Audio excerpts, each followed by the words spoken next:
झालं एवढं झालं तर आज आपण औरंगाची कबर काढायचं तर तयार आहे 2% विचार करा जर 100% राखू तर काय पण असं बसून चालणार नाही किंवा फक्त 2 मिनिटं आपण आता 3 घंट्याच्या मुळे घरी जाऊन नाही भाई असं होतं संभाजी महाराजांना हाल केलंय हे केलंय ते केलंय 1-2-4 दिवस आपण ते शहरात होते त्याच्यानंतर काय चाललं होतं कोण संभाजी महाराज कोण शिवाजी महाराज पाठीमागे सुद्धा असंच झालं रामगिरी महाराज दिवशी आपण 15 दिवस गुंतवून धरला त्यानंतर त्यांनी भरपूर सांगितलं की जे आपल्या हिंदू धर्माने विरोध करतात त्यांच्याकडून खरेदी झाला आपण त्यांच्या जर सोडलं आता बघतो बरोबर जे जे ऐकत आहे प्रत्येक जण त्यांच्याकडून खरेदी करतोय त्यांच्याकडून खरेदी केली तर आपण मारणार आहे का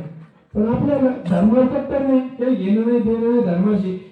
आता महाराष्ट्रामध्ये एवढी हत्या चालू आहे शिवाजी महाराजांनी काय केलं होतं जो एका सैनिक गाय कापत होता त्याचे हात करून गेले हात कापले आपण हिंदू समाजाला काही घेणं नाही देवात आपलं फक्त देव घरामध्ये देवमातेची पूजा करतो एक पुतळ्याची गाय